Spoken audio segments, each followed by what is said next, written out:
This is the United Bank Playbook with Dana Holgorsen and Tony Caridi.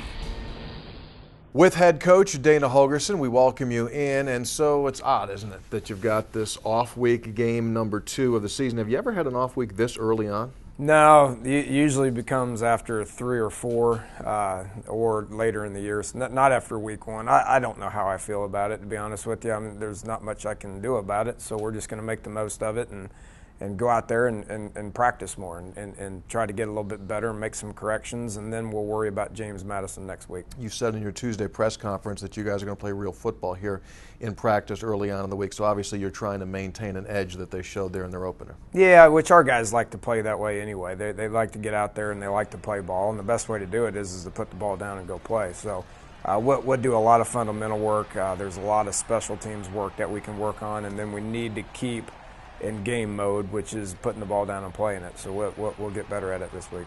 What's the biggest concern that your defensive coaches had of their performance coming out of the Sunday film watch?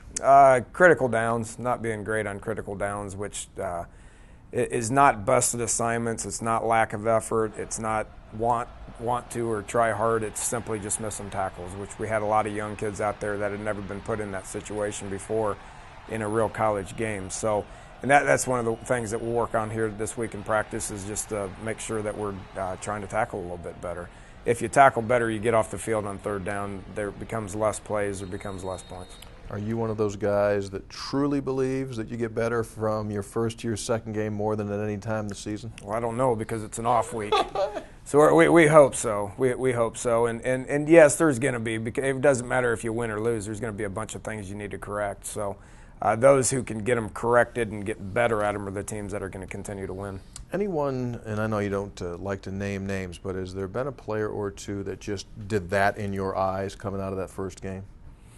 Well, you got to look at the young kids on defense more than anything, you know, and you get a guy like Isaiah Bruce who has shown signs of being pretty good, but the guy made 16 tackles and played fast. Carl Joseph played fast. We had both Carl and Darwin Cook, who's a great player, both on the hash, and Carl played faster than Darwin did, so Darwin needs to pick it up a little bit. But, you know, we evaluate all those young guys, and you know, there's a lot of things that they got to do a little bit better, but those two pretty much stood out. And then on the offensive side of the ball, probably J.D. Woods is a guy that has been practicing well. Sean Austin's a guy that's been practicing well, but we finally saw it in the game. Big picture, looking around the Big 12 in week number 1, the league goes 9-0. TCU is the only school that doesn't play. They'll get going here this coming week. What did that tell you about the new world you're living in? It's very competitive. We knew that. There's 7 of the 10 teams are ranked in the top 25, so that's a different world for West Virginia. But it's exciting as well. I mean, we're going to take each and every one of those week by week, and there's going to be challenges, but I think we have a good football team too, and so we're going to be challenging as well. Hopefully this week will be a productive one for you. Thank you. This is the United Bank Playbook with Dana Holgorsen and Tony Caridi.